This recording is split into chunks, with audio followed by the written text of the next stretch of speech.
time for an example. So here's a second order linear differential equation with constant coefficients, actually, which it didn't need to have constant coefficients for us to use variation of parameters, but we do need to be able to do step 1, so at least this lets us do step 1 in these 3 steps that I'm describing. But it's non-homogeneous. Okay, so constant coefficients, non-homogeneous, we actually already have an approach for that, right? We already have the method of undetermined coefficients approach. So why don't we just do that? Well, okay, so if I view this as like L applied to x equals 1 over t, if that's how I look at the differential equation, why not method of undetermined coefficients? Well, what would I guess? So you might think, oh, I'll just guess 1 over t, right? But what do you actually get if you put 1 over t? When you apply 2 derivatives to 1 over t, you're going to get higher powers of t in the denominator, right? So here's a quick attempt in Mathematica. If I define L to be, what this differential equation is, the left-hand side, x prime prime plus x. So that's kind of what I've done here. Then I apply L to 1 over t, and I get 2 over t cubed plus 1 over t, right? So that's not going to get me 1 over t on the right-hand side. It's going to get me an extra 2 over t cubed. So then I might think, oh, well, maybe if I apply L to 1 over t cubed or something like that. But then I get a 1 over t to the 5th term. So then I think, okay, maybe if I apply L to that. And it just escalates forever. So the method of undetermined coefficients does not seem to provide me with a good guess to handle the right-hand side here. So it's unavailable. And if you go back to our guessing table, of course 1 over t does not show up here or in any of the later comments. So variation of parameters provides us with a way to do this. Disadvantage number 1, it only works if we already know how to do step 1, where we get a solution to the homogeneous, this thing. Okay, but that's not a disadvantage here because we can do that. This is easy. Disadvantage number 2, it might give us some really nasty integrals that we can't do. Well, let's see. Let's see if it turns out to do that. Okay, so actually, let's do step 1 first. So first, solve this, and hopefully we get 2 linearly independent solutions. So we want an x1 and an x2 that solves this. So you guess e to the lambda t. That works when you have constant coefficients. And that leads you to, when you plug in that guess, you get lambda squared plus 1 equals 0. So lambda is plus or minus I, right? So we're in what I called case 3, the complex non-real roots case. So we have, let me just skip to the x1 of t and x2 of t, since we all know how to get that. Cosine of t and sine of t. Right, no exponentials out in front since the real part is 0, and the frequency, the angular frequency here is 1 since it's just 1 times I. So there's my fundamental solutions. Great, step 1 is done. Now I'm ready to apply variation of parameters. So I don't need to redo the derivation. That would be a nightmare if I just have to do that every time. It's very nice that it ends in a result that I can just directly apply. So I need to compute these integrals here, right? So that this will require knowing the Wronskian, the denominator, which is this. Computing the Wronskian requires the derivatives of x1 and x2. So let me get that. So we have, it looks like we have x1 prime and x2 prime. x1 prime is negative sine. I'm just taking the derivative, and x2 prime is cosine.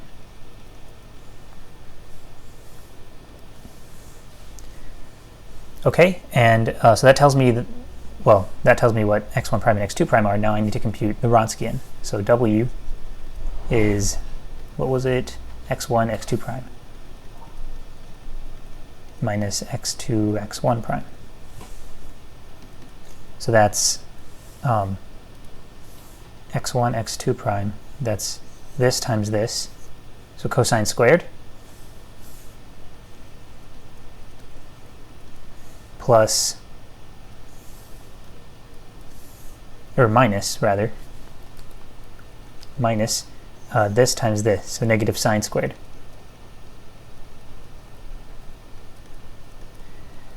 And that's awesome, that's 1.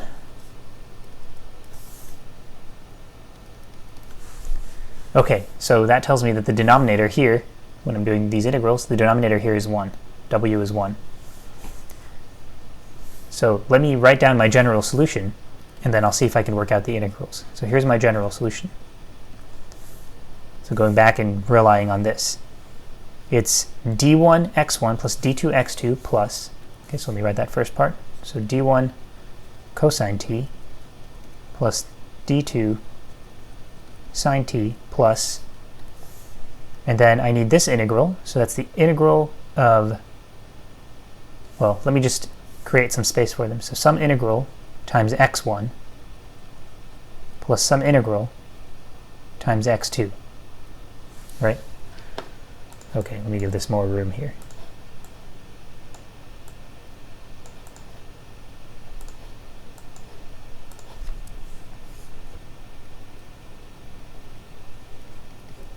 And notice the integrals use x1 and x2 differently. So like the integral that has an x2 in it is multiplied by the function x1. So you do need to keep track of who is x1 and who is x2. In my setup, x1 is the cosine and x2 is the sine.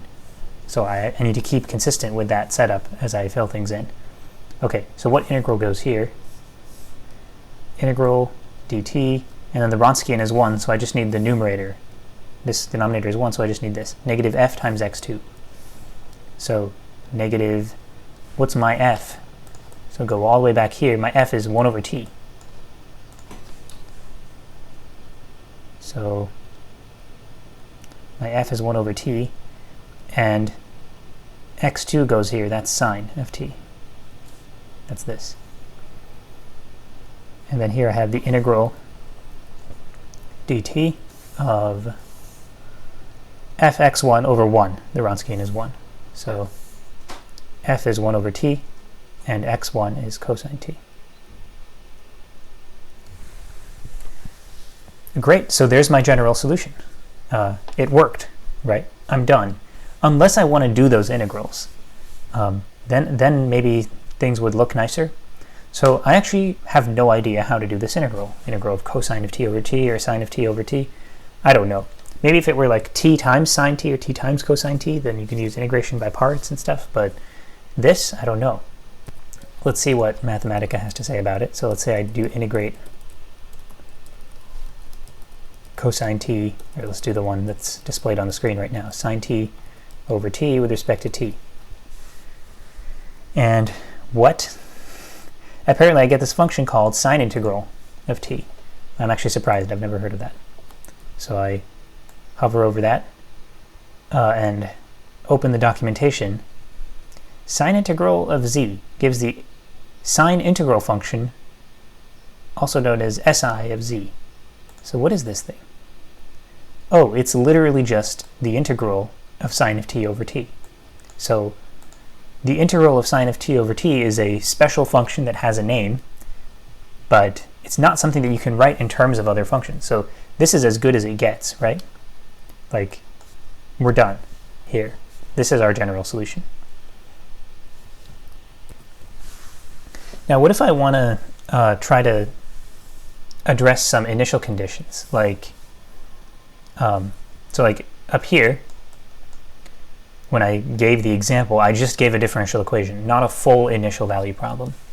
But let's say there are some initial conditions.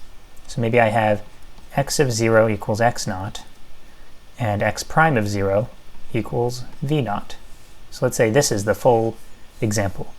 Then I don't want a general solution at the end, I want the particular solution that satisfies these initial conditions.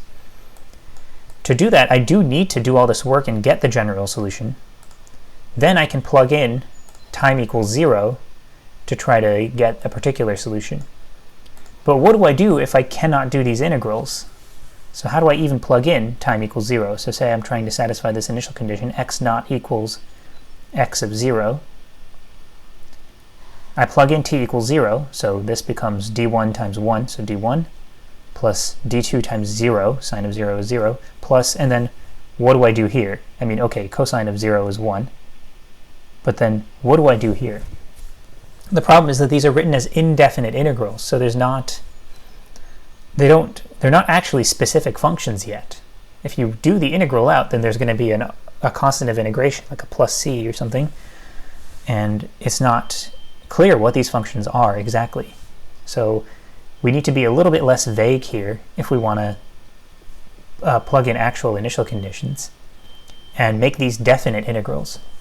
That just means decide what the integration is going to go from and to. So here, let me change the integration variable from t to s first. That's harmless, right? It's just a dummy variable, so it doesn't really matter what I call it.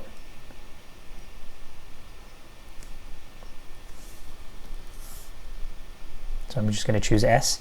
And the reason I'm doing that is because I want to write these as definite integrals and put the t dependence in the limit. And I don't want the t in the limit to get confused with the dummy variable for the integration. So I'm going to run 0 to t. So what I'm relying on here is the fundamental theorem of calculus. I think we've discussed this in this course at some point. If I write, so going back here to the general setup, you know how here we ended up with c1 prime equals this stuff and c2 prime equals that stuff? And then we said this? Well, we can do this. So let me fill in.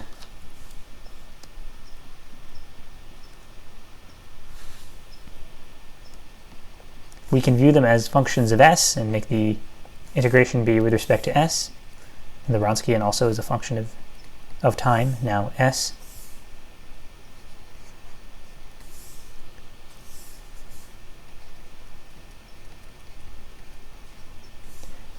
And then we can turn these into definite integrals and just run them from 0 to t.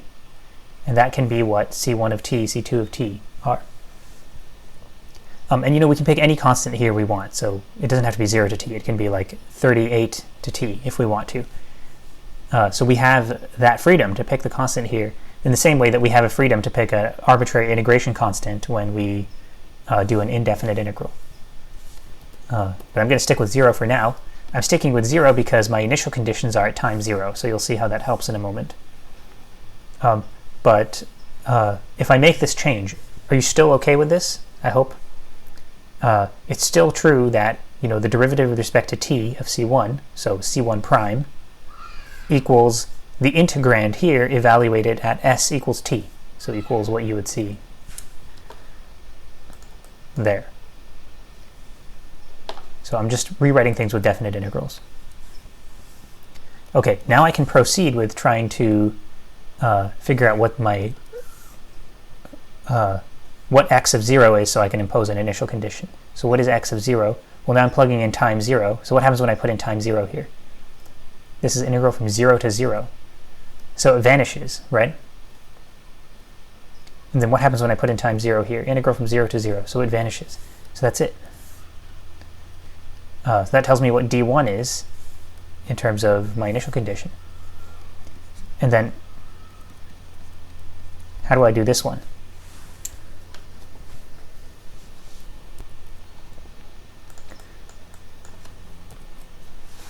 So I should actually compute x prime of t first, right?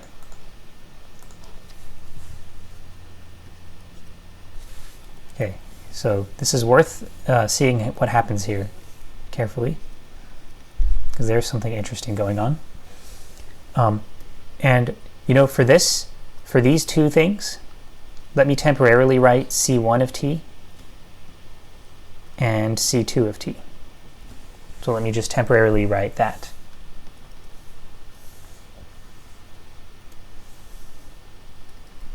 So then x prime of t is d1 times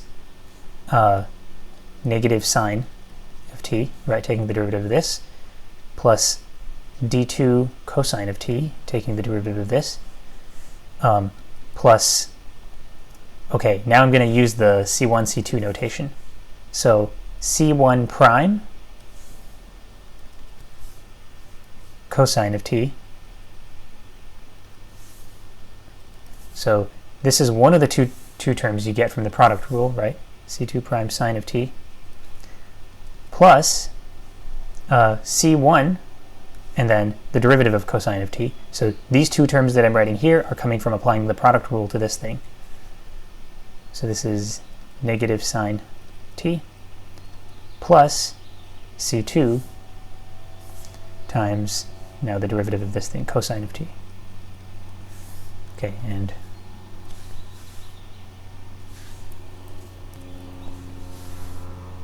let me also make those yellow.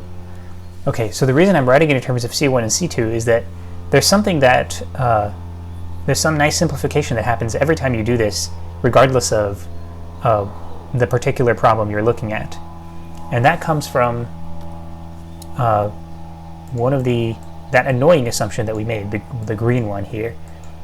We didn't just find any old C1 and C2 that make this work, which there might be many possibilities. We found specifically C1 and C2 that make this work while also making C1 prime x1 plus C2 prime x2 be 0. So this property in green, here we are looking at C1 prime x1 plus C2 prime x2, right? So according to that, this should be 0. Now if you actually compute it out, this is something you can compute out, you should get 0. So you can explicitly try this with the C1 and C2 we got here.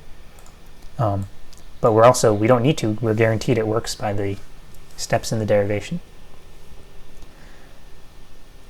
Okay, so now I have a nice expression for x1 prime of t, so now I can figure out what is x1 prime of 0. x1 prime of 0 is, so let's see, this term vanishes and I just get d2 times cosine of 0 is 1. Plus this term vanishes, sine of 0 is 0, and C2, and this is 1. So just plus C2, specifically C2 at time 0. So remember, these were functions of time. So this is C1 of t, C2 of t, and I'm just not writing it. And, okay, what is C2 at time 0? Oh, remember, that's actually 0 because I wrote this as a definite integral with it starting from 0. So that was all rigged for convenience, and you can rig it for convenience every time. If your initial condition happens to be at time 0, then just make 0 be one of the limits of the integral. If your initial condition is at time 38, then start your integral at 38. Okay, so this is actually 0 as well. C2 of 0 is 0 as well. So that's pretty nice. Now I found d1 is this and d2 is this. Probably in the problem I gave you, it's going to be a little bit more complicated. I'm doing something with simple algebra so that I minimize the chances of errors in the middle of lecture. Although doing that doesn't always work since you guys have been catching errors in the previous lectures. Anyway, I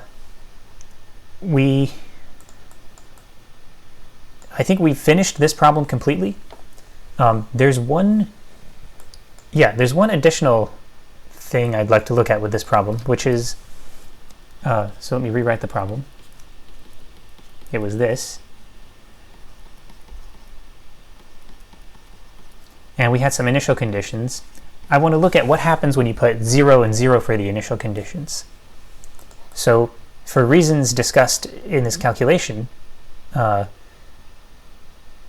due to this calculation, if we put 0 and 0 for the initial conditions, that would mean that d1 and d2 are getting set to 0. So we basically just get this part. So we just get this part as our solution. So this is the solution. Now, here's another way of writing this. You could write it like this. Integral from 0 to t of, let's see, so I'm going to stick this cosine t inside. So here is an integral with respect to s, right? And it's being multiplied by cosine of t. As far as the integration variable s is concerned, cosine of t is just a constant, and I can always stick a constant inside the integral. So I can totally do this.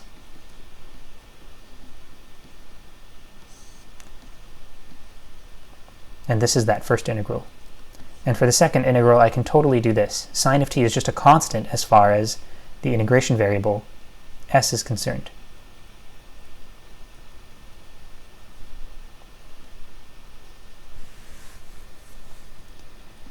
And I can definitely combine these integrals in a sum, right? And write things like this.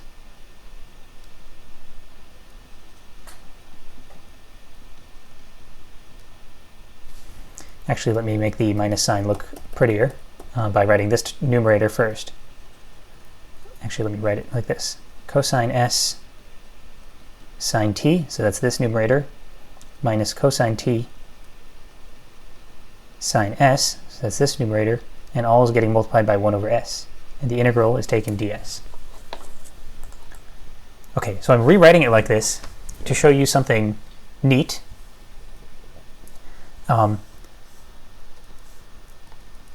If you want to solve this differential equation, then it turned out that the solution, if you want to solve this differential equation with these initial conditions, it turned out that the solution is given by this integral, right? Where there's a certain function here, a function of t and s, being multiplied by what appears to be this function. What would have happened if we had a different function here? So let's suppose we had, instead of 1 over t, let's suppose we had the function f of t. Then what would have happened? So imagine there was an f of t here, and let's go back and run through the calculation. Well, all this stuff would be the same. F was not even involved there. We would have gotten cosine and sine as our x1 and x2. And basically f just got plugged in at the end here, right? So since our function on the right-hand side was 1 over t, we ended up with 1 over s here. Pretty much, so going back to the general setup here, here is our general solution at the end, right? The f only shows up here inside the integral being multiplied, just as a factor inside the integral, right? So all that would have changed is here we would have had f of s, right? So let's give this yellow function a name. Let's call it g of s and t. And I'm calling it g because it's called a Green's function for this differential equation. Then here's what we've got. Anytime you have this differential equation with this with these initial conditions, no matter what the right-hand side is, so we move this stuff out of the way. So no matter what the no matter what forcing term or source term you put on the right-hand side, anytime you have this differential equation with these initial conditions, the solution is this.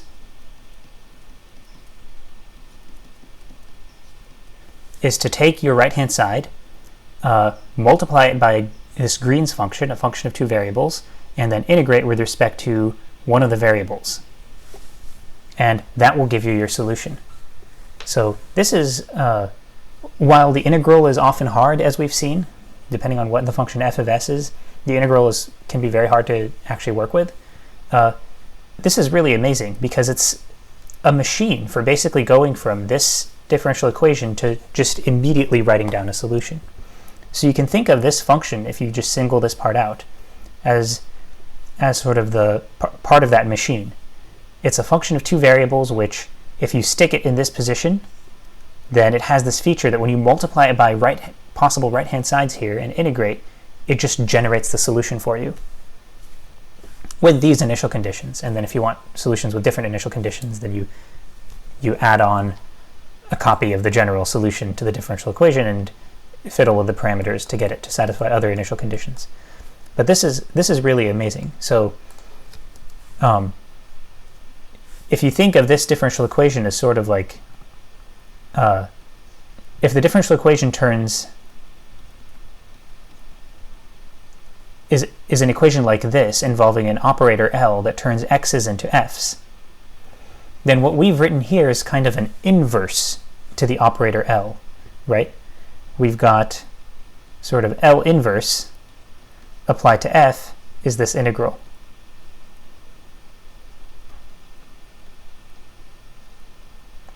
In some sense, there's not really a unique way to invert L, because depending on initial conditions, you might get different possible x's that go to the same f. But if you fix initial conditions, then this is kind of like inverting L. So that's something that goes way beyond what we did before, right? With the method of undetermined coefficients, all we did was we put like a specific function here, and then we would handle that specific case. Put another function. Okay, now you can handle that specific case, and each time it's different. And you certainly cannot just handle general f here. But look at what we've done here. So to go back and think about it kind of from the engineering standpoint, if this is like a physical system and f is the forcing term, the voltage source in the system, or the whatever is forcing the pendulum, or whatever it is, if this is a physical system and this is the forcing term, then the forcing term is like what you control. So you think of that as the input to the system. And you want to arrange it so that the response is what you want it to be. The solution x is the response. So then you see the usefulness of being able to write down this thing. Insert forcing term here, get